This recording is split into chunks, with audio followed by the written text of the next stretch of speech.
Welcome to part 2 of the Center for Freedom and Prosperity series on the Laffer curve. I'm Dan Mitchell with the Cato Institute. Part 1 of this series outlined the theory behind the Laffer curve, explaining that the tax rate has an impact on the level of taxable income and that changes in the tax rate cause a revenue feedback effect. We also explained that there is a tax rate that maximizes government revenues, but if the tax rates rise above that level, tax receipts actually fall because the economy slows down and taxable income shrinks. Now it's time to look at some of the evidence. In part 1, we created an example to show how the government could collect more money with a 28% tax rate than with a 70% tax rate. But some of you may have thought that our assumption that taxable income would jump from $100 billion to $300 billion was unrealistic, a rigged example, so to speak.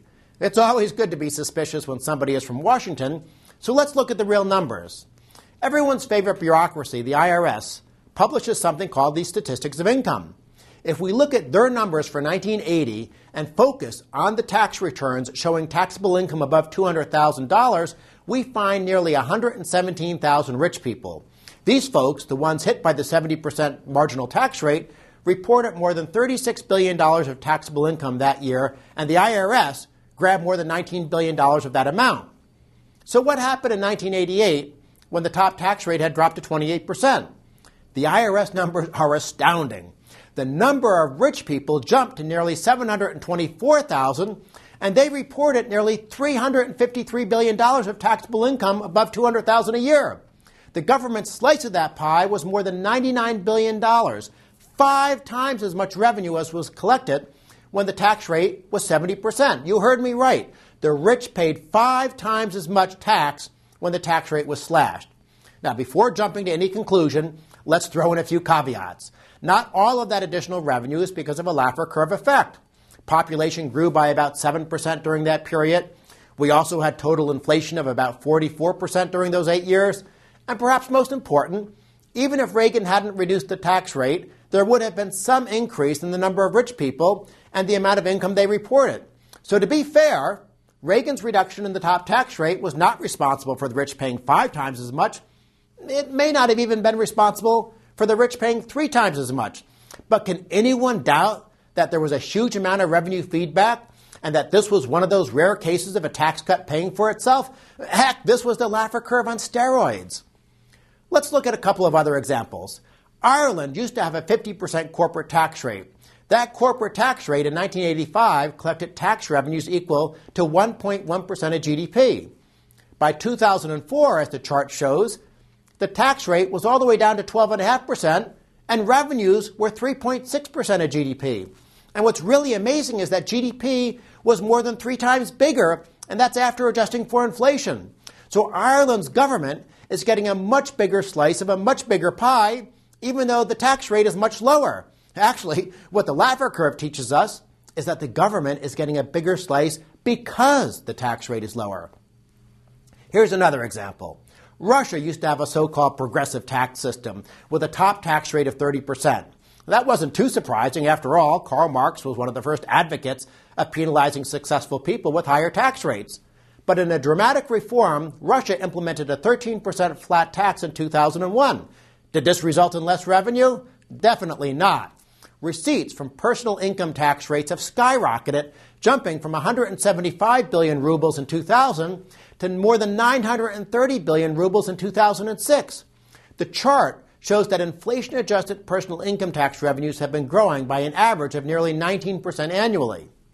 Now, once again, let's stop. Don't get too excited. It's time for some caveats. To help illustrate how the Laffer curve works, I've picked some extreme examples. These are a few of those rare cases where tax rate reductions result in more revenue, what might be called a strong Laffer curve effect. But as we discussed in part 1, the vast majority of tax cuts don't give the government more money. Instead, the revenue feedback is more modest, meaning that the growth in taxable income is not enough to compensate for the effect of the lower tax rate. We'll call this more common occurrence a weak Laffer curve effect. And in a few cases, of course, where tax cuts aren't designed to improve incentives to earn taxable income, there's no revenue feedback at all. And even though I hate talking about higher taxes, it's also worth mentioning that the Laffer curve works in reverse. If politicians increase tax rates especially if they do something really destructive like boosting the top tax rate and punishing entrepreneurs and investors, people will earn and report less taxable income. One of the most classic and tragic examples of the Laffer curve had nothing to do with income tax rates, though. In 1990, as part of President Bush's surrender of his read my lips, no new taxes promise, he agreed to a so-called luxury tax on yacht purchases. This punitive tax supposedly was going to make rich people pay more tax. But guess what happened? Those rich people bought fewer boats, or at least they bought fewer boats in the U.S., so the IRS collected less money than projected. But that's just the beginning of the story. Lots of boat yards lost business, so they generated less income for the government to tax, and a lot of middle-class workers in those boat yards lost their jobs, meaning not only that they had less income to tax, but also that some of them started relying on government handouts. So it was a lose-lose situation for the budget. Now, disentangling all these different effects is not easy, but it's quite likely that the luxury tax was a net revenue loser for government, a reverse case of the strong Laffer curve effect. On that cheerful note, let's bring this to a close. The final video in this series will get you angry. We're going to discuss in Part 3 the revenue estimating process for tax legislation.